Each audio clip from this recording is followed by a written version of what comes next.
Quando nós olhamos a vida de um dos maiores heróis da fé nas Escrituras Sagradas, o apóstolo Paulo, é impossível não sermos inspirados. E eu falo especialmente hoje com você que está aí pensando em entregar os pontos, desanimado, cansado, desiludido, sofreu um baque muito grande, um contratempo. Você que está se perguntando assim, será que vale a pena? Poxa, eu me esforço tanto e vejo tão pouco resultado. O que está acontecendo? Você que está desanimado, sem forças para continuar. Preste atenção, o texto em uma de suas cartas, lá em Gálatas, capítulo 4, versículo 13, diz assim. Paulo, escrevendo aos cristãos em Gálatas, na Galácia, ele diz: E vós sabeis que primeiro vos anunciei o evangelho, estando em enfermidade da carne. Paulo fazia referência aqui ao fato de que em uma de suas viagens, quando ele foi para a Galácia pregar o evangelho, ele contraiu uma enfermidade. Alguns historiadores sugerem que ele teria adquirido malária, que era muito comum naquela área onde ele passou. E que só quem já sofreu malária sabe o que é. Se hoje, no século XXI, é difícil você passar pela malária, imagine lá na época de Paulo. Mas ele diz que mesmo enfermo, ou seja, quando a pessoa está enferma, você sabe, ela está mais fraca, ela está com dor, ela fica cansada, ela fica sonolenta, ela não come bem, ela passa mal às vezes com o que come e tudo mais. Mas mesmo enfermo, Paulo não desviou da sua missão. Ele foi lá e pregou o evangelho para o povo da Galácia. E não foi só desta vez. Paulo não só pregou o evangelho enfermo. Nas suas cartas nós vemos que ele também pregou o evangelho preso.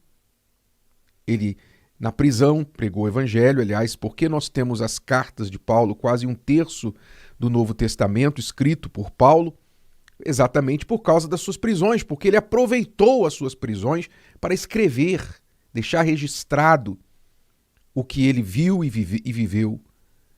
Então, ele pregou o evangelho preso, ele pregou o evangelho perseguido, caluniado, mal compreendido pelos próprios irmãos cristãos e discípulos, porque Paulo demorou um tempo para ele ser aceito, pois ele era perseguidor da igreja e os cristãos, alguns dos discípulos, não acreditavam na conversão de Paulo. Então Paulo teve que enfrentar incompreensão, rejeição. Ele pregou o evangelho injustiçado, ele foi fugitivo, ele foi acorrentado. Sim, uma vez com o corpo doendo e sangrando depois de uma surra, acorrentado na prisão, ele estava lá cantando louvores a Deus, os outros presos ouvindo o testemunho dele com seu colega de fé, Silas. E até contra as feras ele combateu, até contra as feras, contra leões, contra animais. Paulo teve de enfrentar coisas inimagináveis para nós no século XXI. Inimagináveis. Aí a pergunta é, e você está se entregando, querendo se entregar, por quê mesmo? Por que mesmo você está querendo se entregar? Por que mesmo você está desanimando? Meu amigo e minha amiga, preste atenção. O vencedor, uma das características do vencedor é que ele não se entrega. Ele se recusa a ficar no chão. Ele não se entrega. Ele pode apanhar, ele pode sofrer o baque que for, mas ele levanta mais uma vez, ele vai para o próximo round, ele vai para cima.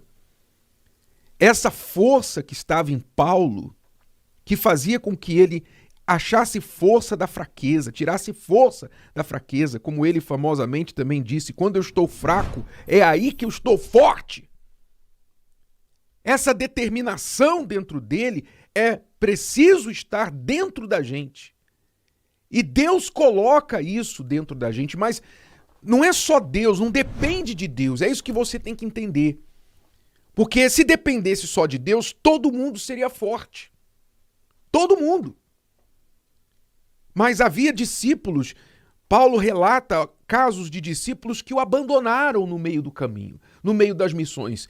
Discípulos que não aguentaram o tranco, digamos assim. Não aguentaram. E disseram, para mim já deu, vou embora. Fui. Paulo foi abandonado por alguns discípulos que não aguentaram. Mas por que eles não aguentaram? Eles não tinham o Espírito Santo? Tinham. Provavelmente tinham o Espírito Santo. Pois o Espírito Santo não é dado por medida para ninguém. E não tinha mais, não tinha menos. Deus dava... Quando ou a pessoa tem o Espírito Santo, ela não tem. E não existe, eu tenho mais o Espírito Santo que você, ou menos. Não existe. Ou tem ou não tem. Se tem, tem. Se não tem, não tem. Agora, o Espírito Santo está sujeito ao espírito do homem, o espírito humano. E aí é que está. Porque se o Espírito Santo se sujeita ao espírito humano, e o espírito humano, o espírito da pessoa, é mole, é devagar, é fraco, é desanimado, se entrega por qualquer coisa, é cheio de mimimi, então realmente o Espírito Santo fica travado. Deus fica travado porque Deus tem que respeitar a escolha, a liberdade da pessoa de fazer o que ela quer. Deus não rouba a nossa liberdade. Então, se você quer vencer como esse exemplo magnífico que nós temos de Paulo, registrado dizendo, olha, mesmo enfermo, mesmo doente, eu fui e preguei o evangelho para vocês. Mesmo doente. Paulo chegou a dizer uma outra vez, olha, por vocês eu morro todo dia. Eu morro todo dia. O que ele queria dizer?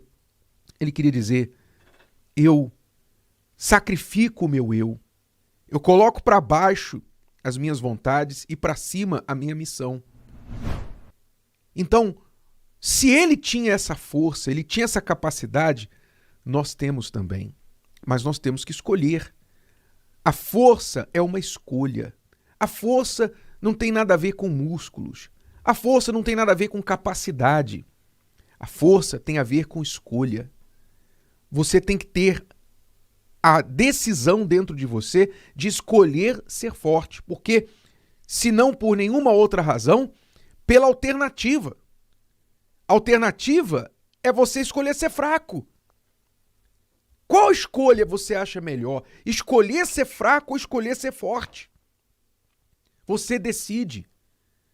Então, sim, a vida nos apresenta contratempos, a vida nos apresenta reveses, situações que nós não esperávamos. Quantas vezes nós fazemos o bem, plantamos, trabalhamos, e quando esperamos colher, vem uma chuva, vem uma tempestade e leva aquela colheita embora. Quantas vezes nós passamos por isso? Não é só você, não. Eu também.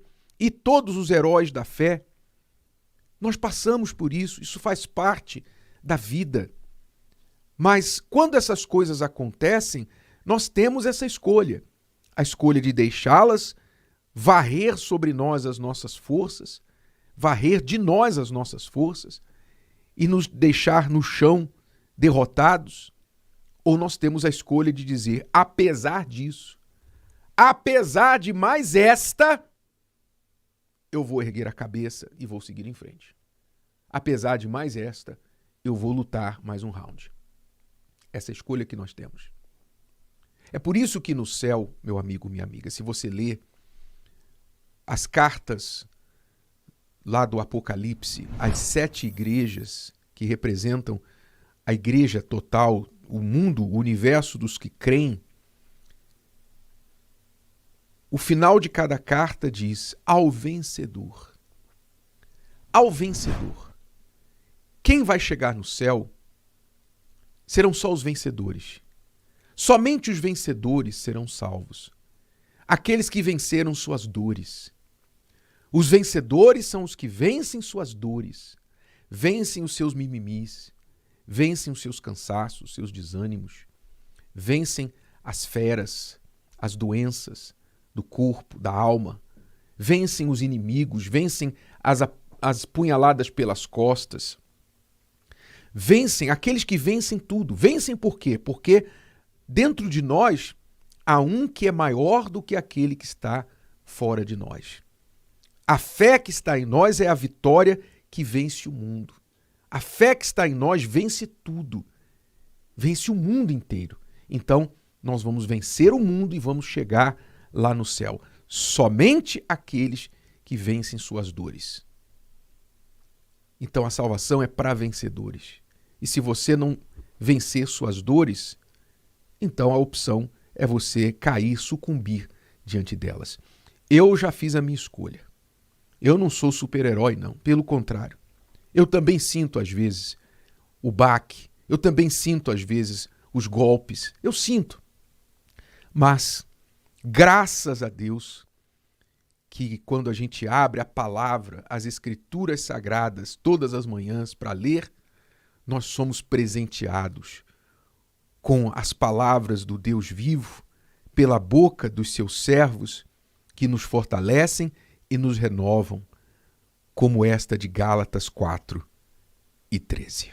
Se o vídeo de hoje te ajudou, você conhece alguém que vai ser ajudado por essa mensagem, passe adiante. E se você ainda não inscreveu aqui no canal, inscreva-se agora. Até a próxima.